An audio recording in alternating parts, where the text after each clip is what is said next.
Hello friends, आज की तारीख है 18 जुलाई। देख लेते हैं करंट अफेयर्स में क्या कुछ इंपॉर्टेंट है, डिटेल से डिस्कस करेंगे।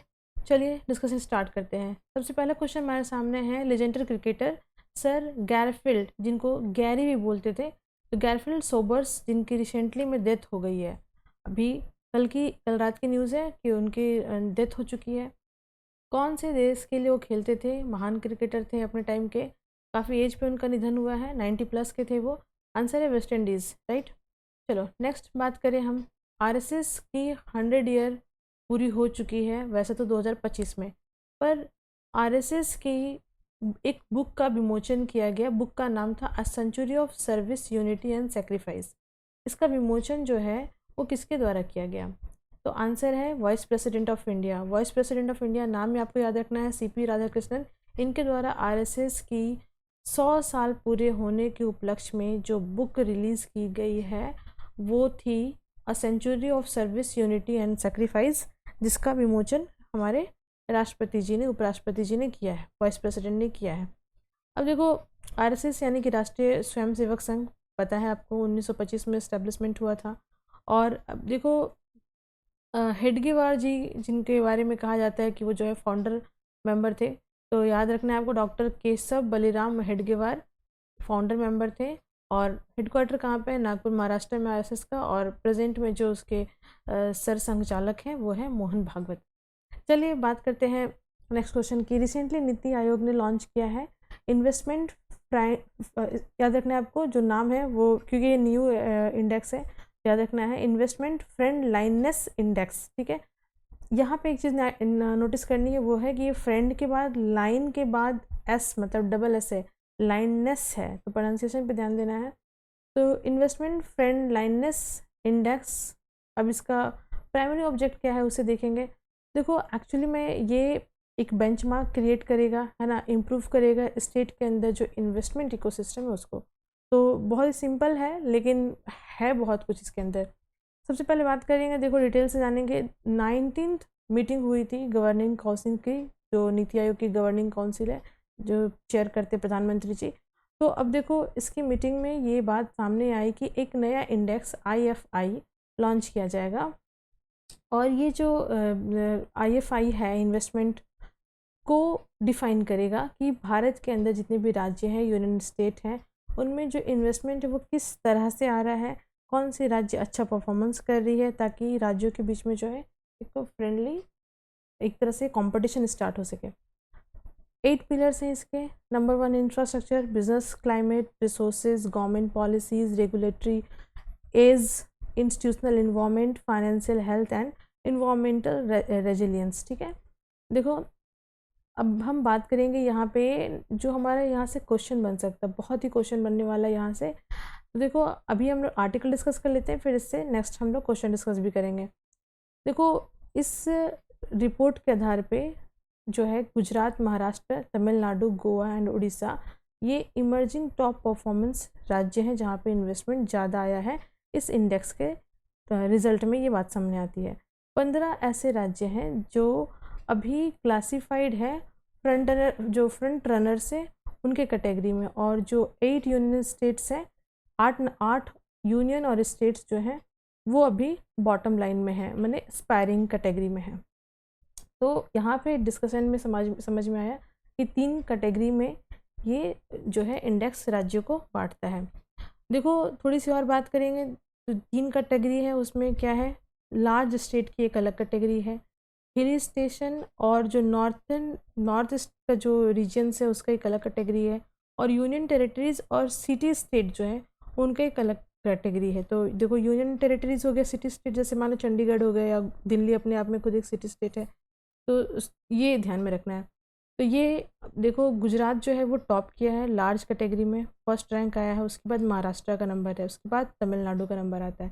तो इस इंडेक्स के हिसाब से नीति आयोग की जो आईएफआई इंडेक्स है उसके हिसाब से गुजरात टॉप परफॉर्मिंग राज्य है इन्वेस्टमेंट में। सेकंड नंबर पे महाराष्ट्र है, थर्ड नंबर पे तमिलनाडु है।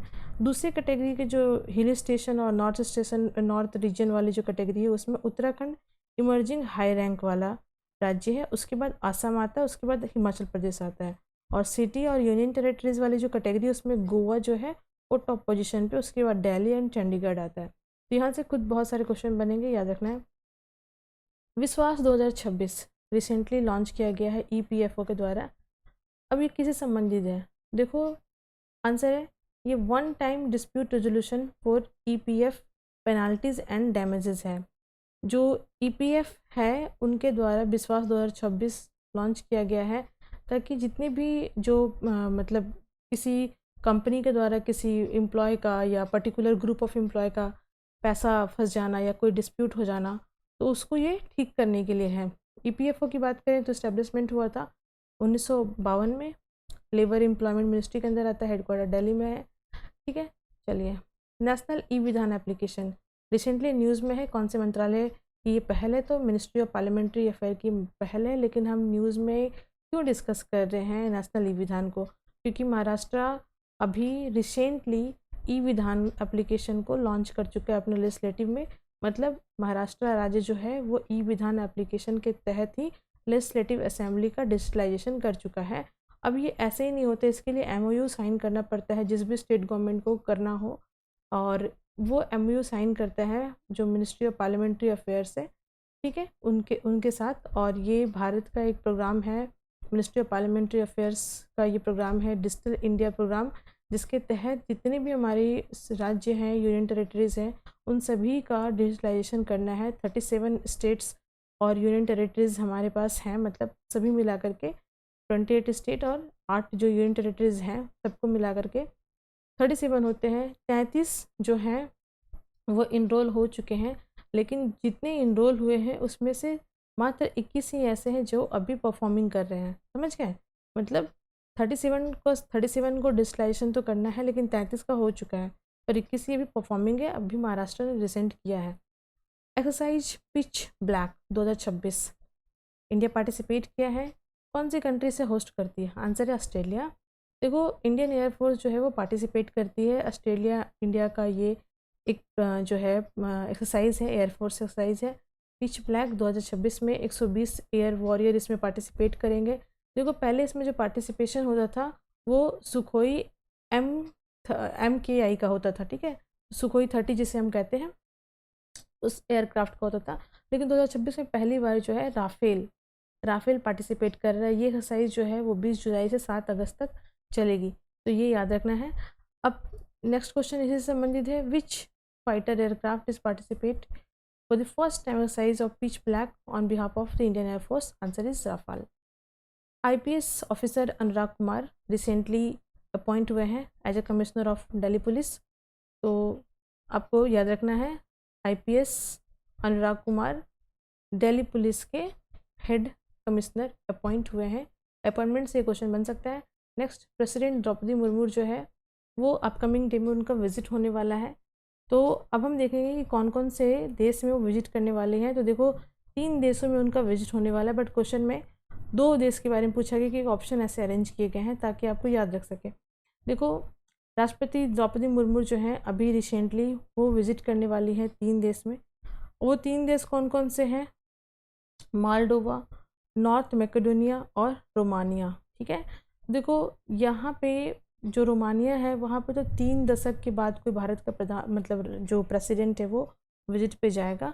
और जो मालडोवा और मैकेडोनिया है, नॉर्थ मैकेडोनिया, यहाँ तो पहली बार कोई भारत से जो है बायलैटरल मीटिंग के लिए जा रहे हैं, तो याद रखना है। कैपिटल देखो मालडोवा का कैपिटल याद रखना है चिसानुआ। यहाँ की जो करेंसी है वो करेंसी जो है आपको याद रखना है वो है मोल्डोवन लू। और यहाँ पे ऑफिशियल लैंग्वेज रोमानियन लैंग्वेज ही चलता है। और अब देखो नॉर्थ मैकेडोनिया का जो है स्कॉपजे, यहाँ पे दिनार चलता है, मैकेडोनियन दिनार चलता है। और रोमानिया का जो है आपका वो है ब्रेचेस्ट, तो यहाँ पे भी जो पैसा है वो रोमानियन तो ही चलता है। तो ये थोड़ा सा देख लेना है हमें।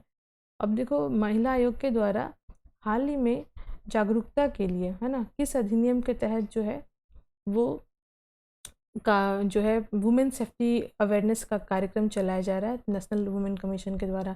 देखो सबसे बड़ी बात है कि पोसा एक्ट 2013 में आया था, है ना, 2013 में पोसा एक्ट आया था वुमेन सेफ्टी के लिए, जो वर्क प्लेस में वुमेन का हरासमेंट होता है उसको रोकथाम करने के लिए, उसको दूर करने के लिए। विशाखा गाइडेंस भी उसके लिए है, लेकिन इसके लिए अवेयरनेस कम है, तो अवेयरनेस को प्रमोट करने के लिए ये महिला आयोग के द्वारा ये प्रोग्राम किया जा रहा है।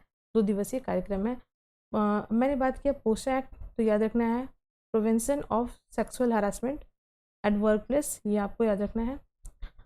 चलिए नेक्स्ट है digital forensic laboratory of which institute recently receive recognition as an examiner of electronic devices या एविडेंस। ठीक है, तो अभी कौन से डिजिटल लेबोरेटरी को भारत सरकार के द्वारा मान्यता प्राप्त हो गई है और उनको ये राइट प्रोवाइड कर दिया जाएगा, मान्यता प्राप्त हो जाने के बाद उनको अधिकार हो सकता है कि किसी भी इलेक्ट्रॉनिक एविडेंस की वो एग्जामिन कर सकते हैं। तो याद रखना है गोवा की जो यूनिवर्सिटी है नेशनल फॉरेंसिक साइंस यूनिवर्सिटी, तो उसको भारत सरकार के द्वारा मान्यता प्राप्त कर दी गई है। 21 इसमें पार्टिसिपेट किए थे और 21 में से गोवा की जो ये यूनिवर्सिटी है उसको ये मान्यता प्राप्त हो चुका है कि वो किसी भी इलेक्ट्रॉनिक जो एविडेंस है उसको एग्जामिन कर सकते हैं नेशन वाइड। उनका जो एग्जामिन किया हुआ सर्टिफिकेशन है वो किसी भी मतलब जज के सामने या किसी भी कोर्ट में वैलिड होगा। देखिए नेक्स्ट क्वेश्चन हमारा है which statement regarding the Amrit Bharat station scheme is correct. तो याद रखना है अमृत भारत स्टेशन से संबंधित कौन सा कथन सही है। तो अमृत भारत स्टेशन के बारे में इसलिए डिस्कस कर रहे हैं क्योंकि अभी 75 अमृत भारत स्टेशन का जो है उद्घाटन मोदी जी ने रिसेंटली अभी किया है, अलग अलग राज्यों में है। ठीक है, तो एज सच क्योंकि नाम इतना याद नहीं रखना है, लेकिन अमृत भारत के बारे में पता होना चाहिए। It aim to redevelop railway station with the modern passenger facilities. So this is the current affair. Thank you. Thanks for watching.